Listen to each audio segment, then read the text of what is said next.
Doctor B R Ambedkar ಅವರ ಭಾವಚಿತ್ರವಿದ್ದು ನಾಮಫಲಕಗಳನ್ನು ಕಿಡಿಗೇಡಿಗಳು ವಿರೂಪಗೊಳಿಸಿರುವ ಘಟನೆ ಮೈಸೂರು ಜಿಲ್ಲೆಯ ಸಿಂಧವಳ್ಳಿ ಗ್ರಾಮದಲ್ಲಿ ನಡೆದಿದೆ.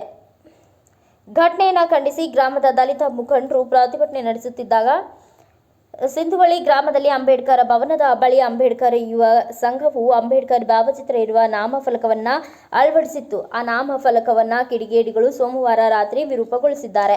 ದುಷ್ಕರ್ಮಿಗಳ ಕೃತ್ಯವನ್ನು ಖಂಡಿಸಿ ಕ್ರಮಕ್ಕೆ ಆಗ್ರಹಿಸಿ ದಲಿತ ಸಂಘಟನೆಗಳ ಮುಖಂಡರು, ದಲಿತ ಯುವಕರು ಜಯಪುರ ಕಡ್ಕೋಳ ಮುಖ್ಯ ರಸ್ತೆಯಲ್ಲಿ ಪ್ರತಿಭಟನೆ ನಡೆಸಿದ್ದಾರೆ, ಆಕ್ರೋಶ ವ್ಯಕ್ತಪಡಿಸಿದ್ದಾರೆ. ಅಂಬೇಡ್ಕರ್ ಭಾವಚಿತ್ರವಿದ್ದ ನಾಮಫಲಕವನ್ನು ಕಿಡಿಗೇಡಿಗಳು ಕಾಲಿನಿಂದ ಹೊಡೆದು ವಿರೂಪಗೊಳಿಸಿದ್ದಾರೆ. ಅಂಬೇಡ್ಕರ್ ಭಾವಚಿತ್ರದ ಕಿವಿ ಕನ್ನಡಕ ಇರುವ ಭಾಗ ವಿರೂಪಗೊಂಡಿದೆ. ನಾಮಫಲಕ ಬಿರುಕು ಬಿಟ್ಟಿದೆ.